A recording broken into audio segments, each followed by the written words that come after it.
बीवी तलाक का मुतालबा कब कर सकती है? बिनते मोहम्मद महाराष्ट्र से पूछती हैं। ससुराल में जॉइंट फैमिली सिस्टम है और दीनी मिजाज भी नहीं है, बेपर्दगी होती है। अगर शौहर से अलग घर का मुतालबा करने पर शौहर तलाक का कहे जबकि शौहर में कुछ पैदाइशी नकाइस की वजह से औलाद का जरिया भी नहीं है, तो ऐसी सूरत में हाल में बीवी क्या करे? देखें, सब्र करना सबसे बेहतर है।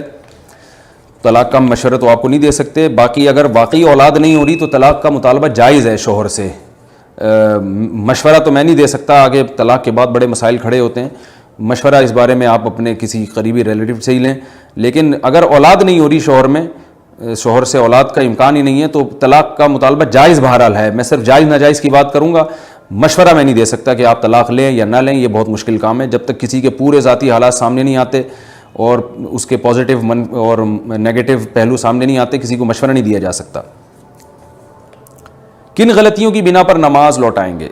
अली अरशद, नमाज में कौन सी गलतियां हैं जिनकी वजह से नमाज दोबारा अदा करनी पड़ती? भाई बहुत सारी गलतियां हैं, तो पूरी किताबें लिखी हुई हैं। आप बहश्ती ज़ेवर हज़रत हकीम उल उम्मा मौलाना अशरफ अली थानवी रहमहुल्लाह की मसाइल की किताब है, वो घर में रख लें।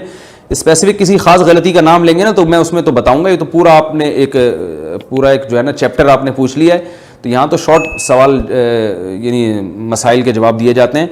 बहश्ती ज़ेवर में आप सद्दा साहब का बाब पूरा पढ़ लें, उसमें पूरे आपको नमाज में कौन कौन सी गलती से नमाज पूरी लौटाना लाजिम है, कौन सी गलती ऐसी है जिससे नमाज जो है वो सद्दा साहब से उसकी तलाफ़ी हो जाएगी, पूरी डिटेल उसमें लिखी हुई है।